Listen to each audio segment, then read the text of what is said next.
Salut les amis, j'espère que vous allez bien. Et aujourd'hui, eh bien, vous savez, vous avez l'habitude, on va faire une leçon de grammaire comme chaque dimanche. Alors ici, la leçon est en français. And if you want to watch this lesson all in English, explained in English, you click here, here, here. Some of you ask me, where do I click? You click here. Voilà, donc là, on va faire la leçon en français et on va bien étudier le pronom I parce que la semaine dernière, on a étudié le pronom en et donc là, on continue la leçon avec le pronom I qui a une logique qui est très similaire à la logique du pronom en, mais avec des verbes différents. Et je vais vous expliquer comment vous pouvez l'utiliser et surtout avec quel verbe vous pouvez l'utiliser. Prenez un cahier, un stylo pour mémoriser les choses importantes de la leçon. Allez, on commence.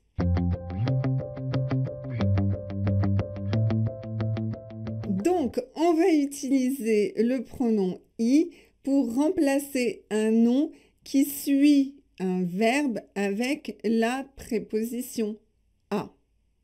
Alors, en général, c'est un nom ou un groupe nominal, mais quelquefois aussi, ça peut être un verbe. Mais je vous expliquerai ça à la fin de la leçon, donc restez jusqu'à la fin. Alors, on commence avec la base, donc avec des exemples. Hop, premier exemple. Je pense à mon travail. Je pense au temps. Je pense aux vacances. Donc, je pense à mon travail. Vous avez la préposition à. Et ici, vous avez au parce que c'est le masculin. À le. À le devient au. Mais si vous avez à la, vous gardez à la. Par exemple, je pense à la leçon de grammaire d'aujourd'hui. OK? Donc voilà. Et pour le pluriel, eh bien, vous mettez au. Donc A-U-X, je pense aux vacances. OK? Donc, quand vous avez ces phrases et que vous ne voulez pas répéter la deuxième partie, donc le nom ou le groupe nominal à mon travail, au temps, aux vacances, vous allez le remplacer par le pronom I. J'y pense, j'y pense, j'y pense. OK? Par exemple, vous voulez éviter une répétition parce que vous avez déjà beaucoup parlé de votre travail. Je vais à mon travail et j'y pense souvent.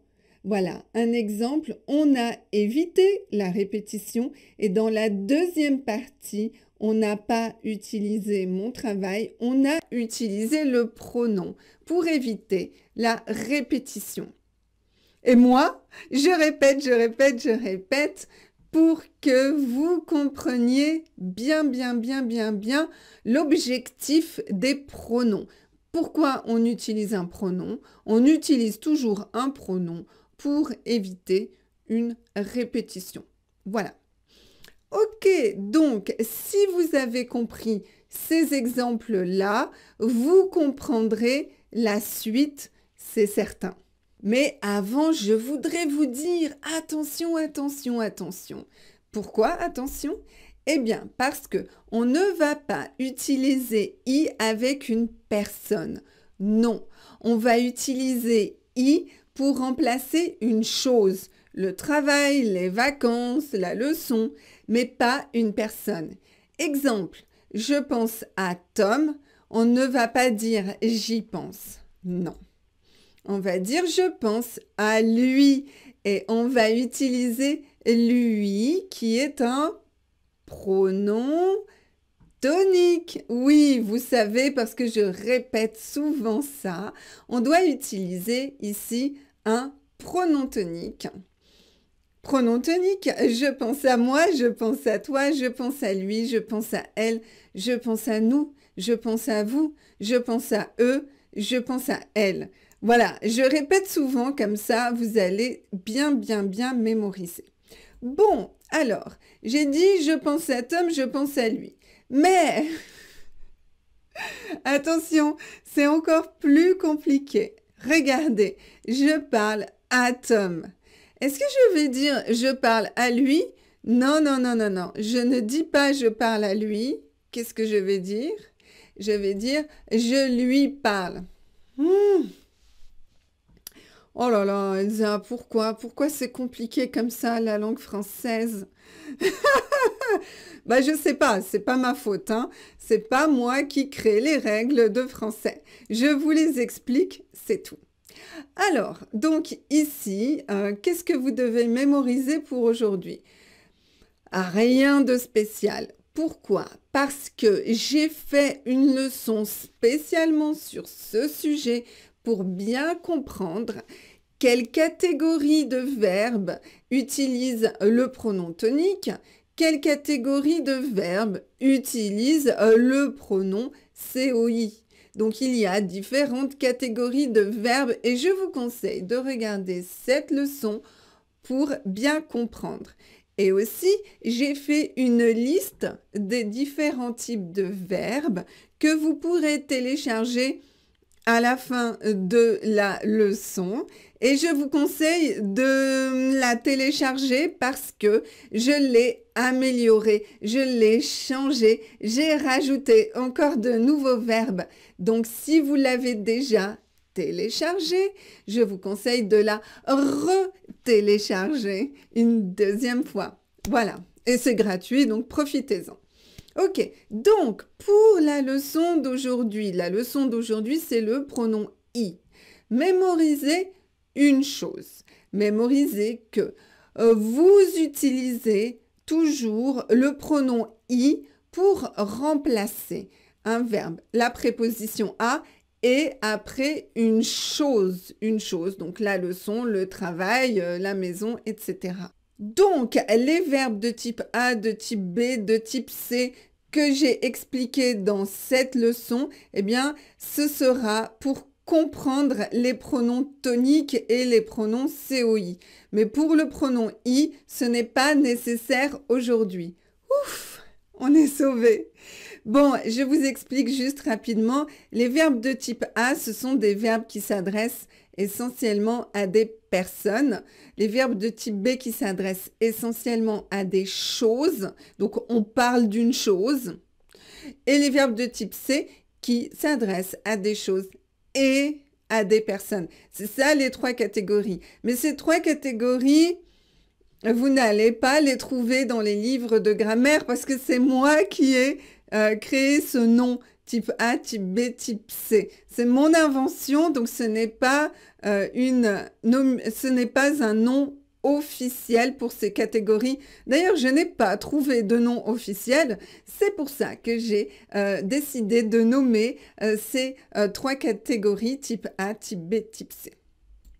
Mais alors aujourd'hui, on va regarder le type B et le type C parce que le type B, eh bien, parle des choses et le type C parle des choses et des personnes. Mais si vous ne comprenez pas le type B, le type C, ce n'est pas un problème. Regardez la leçon, l'autre leçon, mais ce n'est pas un problème pour comprendre cette leçon. Parce que pour une chose, un objet, un concept et une idée, eh bien, quelque chose qui n'est pas animé, non animé, on utilise toujours I. Donc, mémorisez ça, on utilise toujours I. Yes! Allez, on continue.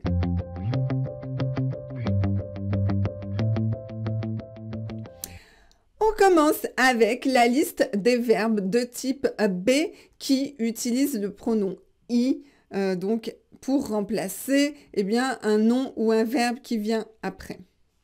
Adhérer à, J'adhère à une association, j'y adhère. Assister à, j'assiste à une réunion, j'y assiste. S'inscrire à, je m'inscris à un cours de français, je m'y inscris. Réfléchir à, je réfléchis à ma leçon, j'y réfléchis. Croire à, je crois à cette histoire, j'y crois. Consentir à quelque chose et j'y consens. Être favorable à, être réceptif à quelque chose, j'y suis favorable, j'y suis réceptif, oui. Être ouvert, être fermé, ah désolé j'ai mis une majuscule ici, bon ce n'est pas important. Être ouvert à, être fermé à quelque chose, j'y suis ouvert, j'y suis fermé.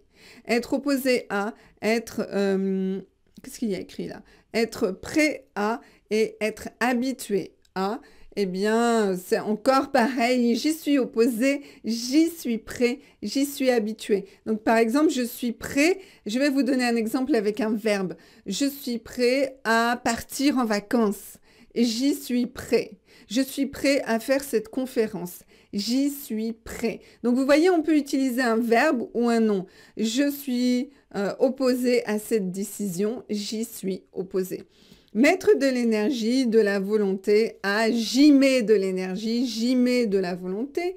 Tu y mets de l'énergie, il y met de l'énergie. Ah oui, alors là, la prononciation, il y met de l'énergie, il y met, il y croit, il y réfléchit, il s'y inscrit, il y assiste. Il assiste à la réunion.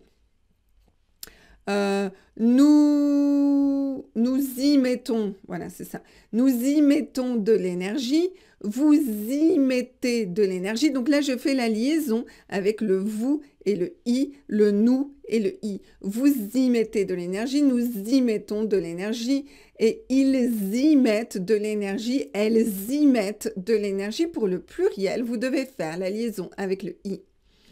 Je sais qu'il y a certaines personnes qui vont me demander pour la négation. J'ai fait une leçon déjà sur la position de la négation dans la phrase. Vous pourrez la regarder. Je vous donne juste un petit exemple rapide. Croire à, j'y crois, je n'y crois pas. Je n'y crois pas, j'y crois. On continue la liste? Bah oui, ce n'est pas terminé. Donc là, j'ai mis verbe de type B parce que ce sont des verbes qui s'adressent seulement à des choses. Ça veut dire qu'après, on n'aura pas une personne, on aura une chose. J'adhère à un club, j'assiste à une réunion. Encore type B, je passe mon temps à faire quelque chose. Donc là, c'est une action. Je passe mon temps à faire quelque chose. J'y passe mon temps. Je passe mon temps à jouer au Scrabble. J'y passe mon temps. Vous connaissez le Scrabble? C'est le jeu dans lequel on doit faire des mots avec des lettres. Donc, on doit repositionner les lettres pour former le plus long mot possible. Je ne sais pas si vous aimez ce jeu, le Scrabble. Alors ouais, la prononciation, ça dépend des personnes.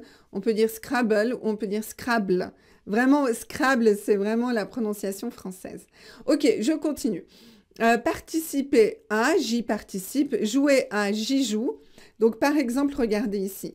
Il joue à la balle, il y joue. Donc là, vous avez un nom. Il joue à la balle. Et là, vous avez un verbe. Il joue à faire des bulles. Il joue à faire des bulles. Il y joue. Donc, vous voyez, si vous avez un nom ou un verbe, c'est pareil, c'est la même chose. On utilise i parce qu'on a la préposition à et on a quelque chose, un concept, une idée, mais on n'a pas, ou une action, mais on n'a pas une personne. Le problème, c'est avec une personne. Avec une personne, vous n'utilisez pas i. Voilà. C'est simple en réalité. Se préparer à, je m'y prépare, je me prépare à cette compétition. S'attendre à, je m'attends à réussir. Parvenir à, j'y parviens, alors je m'y attends. Vous voyez le verbe pronominal, la position avec le verbe pronominal. Je m'y attends, le i vient après le me, puisque le pronom i est le dernier des pronoms dans la liste des pronoms. Quand vous avez deux pronoms, I est toujours après. Vous pourrez regarder cette leçon si vous voulez sur la position des doubles pronoms dans la phrase en français.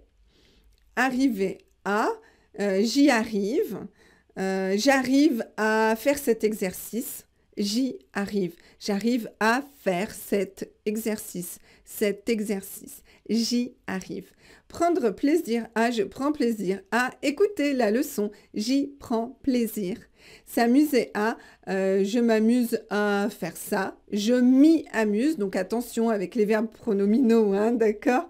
Avec les verbes pronominaux, eh bien vous avez toujours les deux pronoms me et i. Donc n'oubliez pas de pratiquer aussi les verbes pronominaux. Et là, on a deux verbes spéciaux que j'ai appelés verbes non conformes, mais ça, c'est pas pour cette leçon. Ça, c'est pour les étudiants avancés.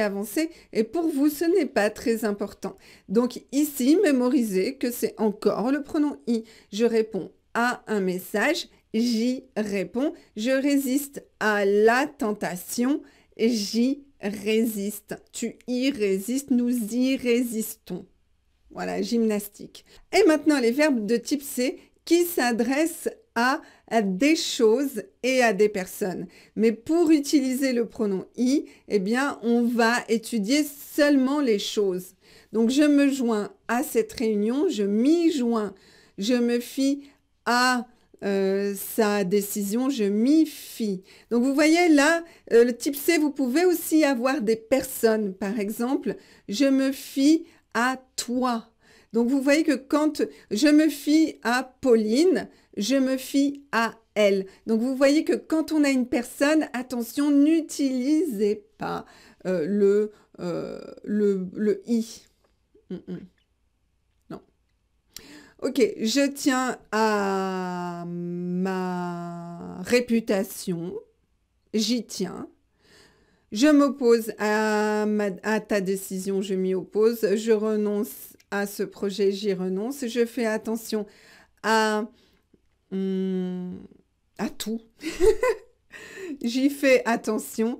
Je songe, c'est comme penser, je pense à. Donc, je songe à ces vacances magnifiques, j'y songe. Mais ça, c'est un petit peu formel, on l'utilise pas beaucoup. S'accoutumer à, s'habituer à, je m'y habitue, je m'y accoutume. On termine avec la liste des verbes de type C. Donc, je m'adresse à ce groupe, je m'y adresse, je me fais à cette situation, je m'y fais, je m'habitue à cette situation. Je m'habitue à cette situation, je m'y habitue, je m'y habitue. Ça, c'est intéressant, vous avez l'apostrophe devant le H. Ouais, pas tous les H, mais la majorité des H, vous avez l'apostrophe. S'adapter à, je m'y adapte. S'intéresser à, je m'y intéresse. Se référer à, je m'y réfère. Donc voilà des verbes pronominaux. Ok, on avait déjà étudié une liste similaire dans une leçon précédente, mais je la répète, comme ça je suis certaine que vous comprenez bien l'utilisation du pronom i. Voilà, cette leçon est terminée. Je continuerai la leçon sur le pronom en et le pronom i très bientôt et on parlera de la localisation du lieu avec l'utilisation du pronom i et du pronom en et on va comparer les deux. Voilà, donc je vous retrouve très bientôt pour cette prochaine leçon. En attendant, n'oubliez pas de regarder ces leçons-là et vous pouvez aussi vous abonner à ma chaîne. N'oubliez pas. Allez, ciao, ciao.